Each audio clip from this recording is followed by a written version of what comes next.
Magandang balita kay Casimiro, coach ni Barrios, matindi ang gagawin kay Pacman. Eto nga't pag-usapan natin, pero bago ang lahat, pakisubscribe po ng channel ko. Huwag niyo na rin kalimutan i-click ang notification bell para lagi kayong una sa balita. Pag-usapan nga po natin mga kaboxing, ayon sa sinabi ng coach ni Mario Barrios na si Bob Santos, ay gagayahin daw nila yung ginawa ni Manuel Marquez kay boxing legend Manny Pacquiao kung paano ito na-knockout noon. At patulugin ang tuluyan ng magretiro sa pagbaboxing, yung tipong malala daw ang sasapitin ni Pacman para hindi na maisipan pang bumalik sa pagbaboxing. Talagang matindi ang mga binitawang salita dito ng coach ni Barrios.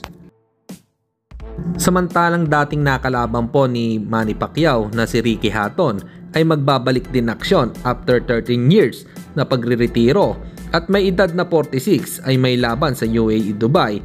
Ang kalaban nito ay si Asa Alda. Sa December 2, tila ayaw pa din talagang magretiro ni Hatton sa sports ng boxing. Para sa inyo mga kaboxing, ano po ang masasabi nyo dito? Comment lang kayo sa ibaba. At sa kabilang balita naman tayo mga kaboxing, sa nilabas na video ni Cuadro Alas, It's My Boy, ay pinakita nito kung paano paglaruan ni Casimiro ang kanyang ka-sparring. At tila kahit walang laban nito ay may good news pa din para kay Janrel Casimiro, dahil kasi kinikilala pa din ito ng BoxRec na number 1 sa Pinoy ranking. Matinding karisma pa din ang binibigay ni Cuadro Alas. Abang-abang pa rin tayo mga kaboxing sa laban nito. Para sa inyo mga kaboxing, ano po masasabi nyo dito? Comment lang kayo sa ibaba. Hanggang dito na lang muna ang ating balita. Dito na lang ang aking boxing news report. Babu!